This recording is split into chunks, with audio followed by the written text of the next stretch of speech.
जब भी कोई व्यक्ति गौतम बुद्ध के संघ में शामिल होता था तो बुद्ध उसे सबसे पहले शांत रहने के लिए कहते थे। ध्यान की अवस्था में जाने से पहले उस भिक्षु को शांत रहना सिखाया जाता था। आज के दौर में हर तरफ शोर ही शोर है। इसकी वजह से दिमाग में तनाव पैदा होना लाजमी है। ऐसे में अगर आप हर रोज कुछ देर मौन रहने का अभ्यास करते हैं तो इससे आपके तनाव पैदा होने वाले हार्मोन के लेवल में कमी आती है। इससे आपका दिमाग शांत होता है, गुस्सा नियंत्रित रहता है और तनाव बढ़ाने वाले हार्मोन्स का लेवल घटता है।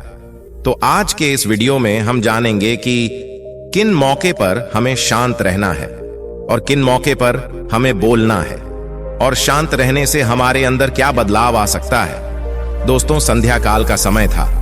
तभी गुरु अपने सभी शिष्यों को बुलाते हैं और कहते हैं, कल सुबह सब लोग नदी में स्नान करने के बाद तुरंत हमारी कुटिया के सामने उपस्थित हो जाना। सभी इसी से हैरान रह जाते हैं कि हम लोगों ने कुछ गलती की है क्या, लेकिन गुस्से से ये कहते हैं कि हो सकता है कि गुरुजी कल सुबह कुछ अच्छी बात बताने वाले हैं। सब लोग रात को सही समय पर सो जाते हैं और सुबह उठकर सभी लोग नदी में स्नान करने के बाद वापस गुरुजी के सामने उपस्थित हो जाते हैं। गुरु कहते हैं, आज हम तुम सबको चुप रहने के फायदे के बारे में बताऊंगा। गुरु कहते हैं 10 मौके जहां पर चुप रहने से होता है लाभ और बोलने से नुकसान। गुरु कहते हैं अगर आप इन 10 मौके पर शांत हो गए यानी मौन हो गए तो आप जो चाहेंगे वही मिल जाएगा। आपकी जिंदगी में चमत्कारिक बदलाव शुरू हो जाएंगे। जरूरत से ज्यादा बोलना या चुप रहना दोनों ही अच्छी बात नहीं है। जैसे जरूरत से ज्यादा बारिश हो जाना या फिर धूप दोनों ही दिक्कत देती है, उसी तरह अनावश्यक बोलने से भी काफी नुकसान होता है। गुरु कहते हैं कि पहला ऐसा मौका जहां पर व्यक्ति को चुप रहना चाहिए, बिना तथ्य के ना बोले। अगर आपके पास कोई तथ्य नहीं है तो वहां चुप रहने में ही भलाई है। चुप बैठने से दिमाग में नई कोशिकाओं का निर्माण होता है और इससे ध्यान की वृद्धि होती है।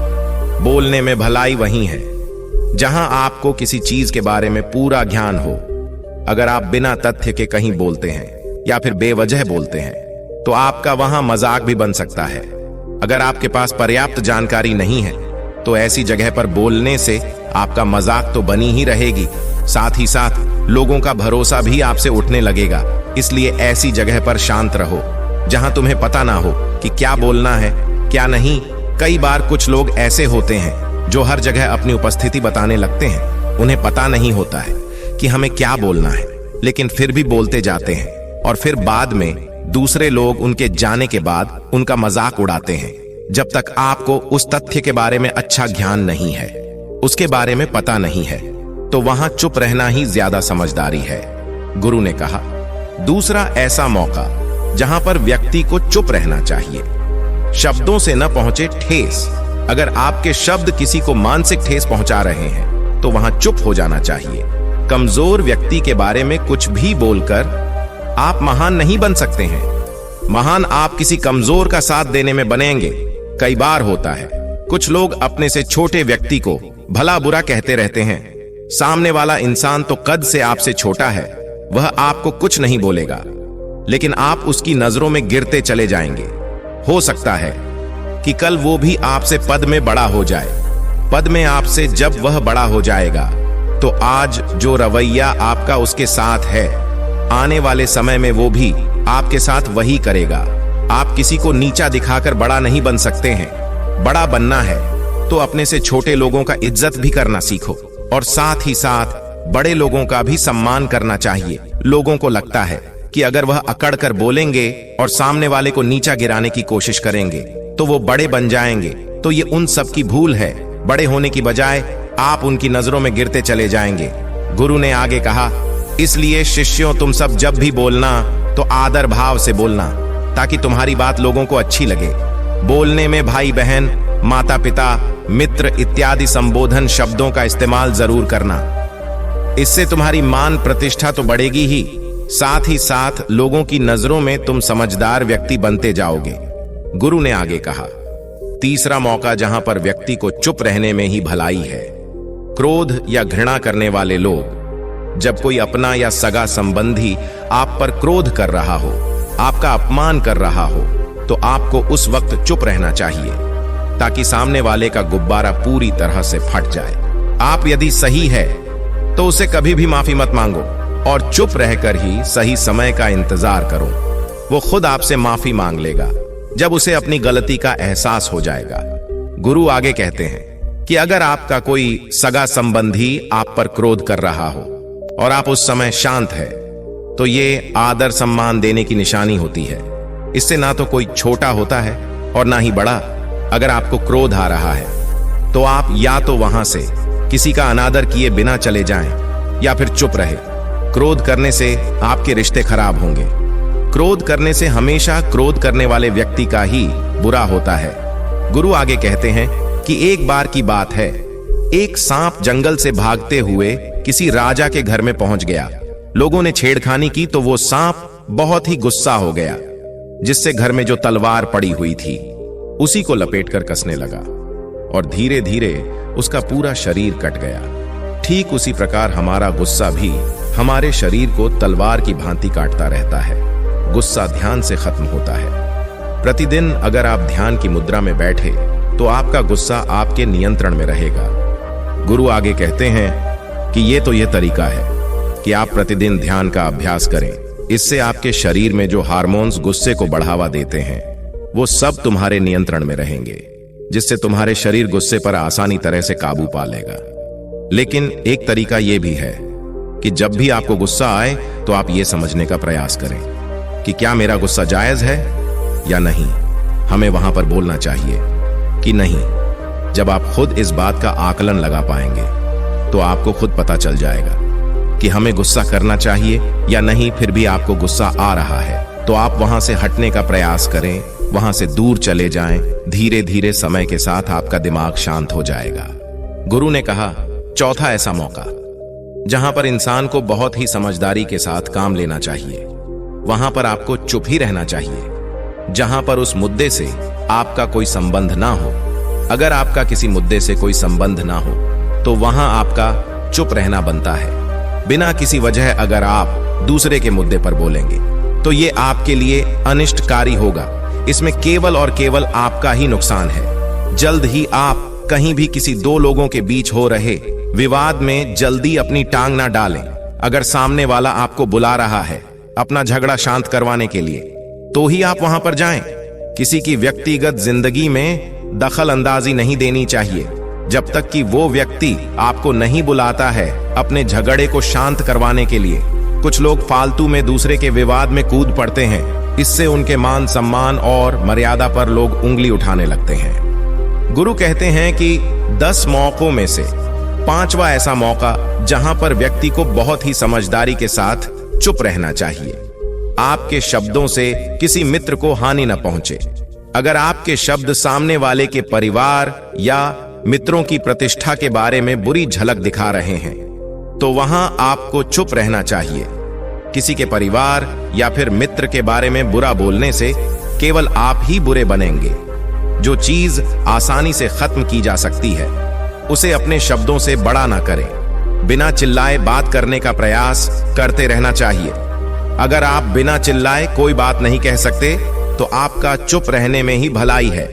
किसी पर चिल्लाने से आपके व्यवहार के बारे में पता चलता है। ज्यादा बोलने से चीजें हमेशा खराब ही होती है। कई बार कुछ रिश्ते ज्यादा तेज बोलने की वजह से टूट जाते हैं। इसलिए अपनी आवाज में मीठापन लाए। आपके शब्दों से आपके दोस्त को हानि नहीं पहुंचनी चाहिए। कभी कभी जब हम दोस्तों से मजाक कर रहे होते हैं तो आपके शब्दों से किसी का अनादर न हो। मजाक को भी हमेशा शब्दों के मायने में ही रखें। जहां किसी को शब्दों से चोट लगे वहां चुप हो जाना चाहिए। ज्यादा बोलने से हमेशा नुकसान ही होता है। किसी और की प्रतिष्ठा को अपने शब्दों के माध्यम से उसे हानि नहीं पहुंचानी चाहिए। यदि आपके शब्दों से किसी और की प्रतिष्ठा को ठेस पहुंच रही है तो वहां आपको चुप हो जाना चाहिए। जब कोई व्यक्ति आपके सामने नहीं है तो आप उस व्यक्ति के बारे में बुरे शब्द किसी तीसरे व्यक्ति के सामने ना बोलें। गुरु कहते हैं, छठा मौका जहां पर व्यक्ति को चुप रहना चाहिए, जब कोई कर रहा हो किसी की बुराई। जब कोई आदमी आपके सामने किसी तीसरे आदमी की बुराई कर रहा हो तब तुम्हें चुप रहकर बस सुनना चाहिए। अपनी राय व्यक्त नहीं करना चाहिए। क्योंकि जो आज आपके सामने किसी तीसरे की बुराई कर रहा है, वो कल किसी और के सामने आपकी बुराई भी कर सकता है। यदि आपने कुछ कहा है तो नीति शास्त्र के अनुसार जो अपने मुंह को बंद रखता है और बुद्धि से काम करता है, वही इंसान समझदार होता है। बिना जरूरत के बोलना, किसी के बारे में किसी के बीच में बोलना, ये गलत बात है। कभी कभी हमारे लिए बुद्धिमानी इसी में होती है कि हमें अपना मुंह ऐसी जगह पर नहीं खोलना चाहिए। गुरु आगे कहते हैं कि 10 मौकों में से 7वां ऐसा मौका जहां पर व्यक्ति को चुप रहना चाहिए, जब कोई नहीं समझे आपकी भावना।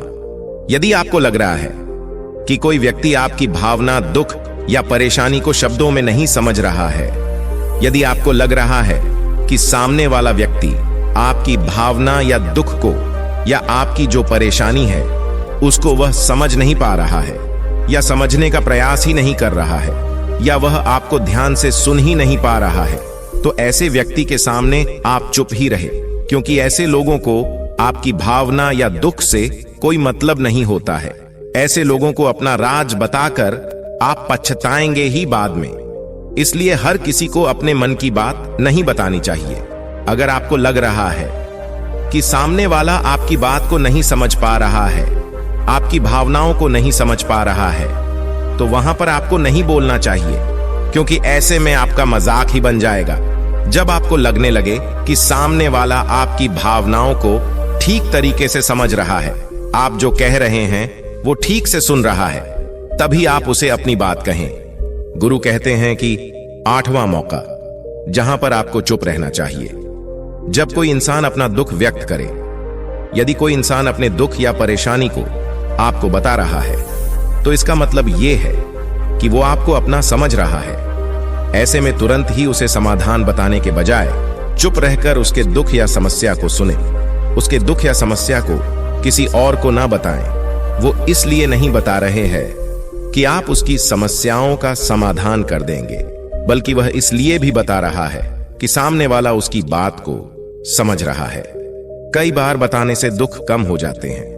आपको अपना दुख इसलिए बता रहा होगा कि उसे लग रहा है कि आप उसकी बात को समझ रहे हैं। दुख बांटने से कम हो जाता है। इसलिए जब कोई व्यक्ति अपना दुख आपसे व्यक्त करे, तो आप चुप मारकर उसकी बात को बहुत ही ध्यान से सुने, ताकि उसके दुख कम हो जाए, उसके मन का बोझ हल्का हो जाए, क्योंकि उसके मन में जो भी बातें थीं वो आपको सब बता दिया। गुरु आगे कहते हैं कि 10 जगह में से 9 ही ऐसी जगह जहां पर आपको चुप रहना चाहिए, जहां पर दुष्ट प्रकृति के लोग रह रहे हो और गाली गलौज कर रहे हो, तो आप वहां पर मत जाइए। ऐसी जगह से आप चुपचाप निकल जाए, अर्थात अपने प्रतिक्रिया दिए बिना आप वहां से चले जाएं, क्योंकि जिसकी जुबान खराब होती है, जो दुष्ट प्रकृति के लोग होते हैं, उनको आप ऐसे समय में नहीं समझा सकते हैं। जब उनका दिमाग पूरी तरह से शांत हो जाए, तभी वो आपकी बात सुनेंगे। इसलिए जहां पर दुष्ट प्रकृति के लोग आपकी बात को ना मानते हो और ना ही सुनते हो, तो आपको वहां पर नहीं बोलना चाहिए। गुरु कहते हैं कि 10वां ऐसा मौका जहां पर आपको शांत हो जाना चाहिए। अपनी सफलता का राज हर किसी को ना बताएं। कई बार होता है कि कुछ लोग जो सफलता को बहुत ही जल्दी अर्जित कर लेते हैं, वो हर जगह अपनी सफलता का ढिंढोरा पीटने लगते हैं। ऐसे में क्या होता है कि कई लोग आपकी सफलता से खुश नहीं होते हैं। अगर आप अपनी सफलता का जबरदस्ती लोगों में ढिंढोरा पिटवा रहे हैं, तो लोगों की नकारात्मक ऊर्जा आपको प्रभावित कर सकती है। जब आप सफल होंगे तो सबको पता चल जाएगा कि आप सफल हो गए हैं। ढिंढोरा पीटने से नुकसान आपका ही होगा। इतना कहकर गुरु ने कहा शिष्यों को कि तुम सब अब जाओ और उतारो अपने जीवन में मेरी ये 10 बातें और जीवन को खुशी खुशी से जियो, क्योंकि मेरी ये 10 बातें आपके जीवन में किसी वरदान से कम साबित नहीं होगी। तो दोस्तों, आज के वीडियो में बस इतना ही। उम्मीद है आपको ये वीडियो पसंद आई होगी। अगर पसंद आई होगी तो वीडियो को एक लाइक करना मत भूलिएगा। ओम बुन बुधाय नमः, ओम बुन बुधाय नमः, ओम बुन बुधाय नमः।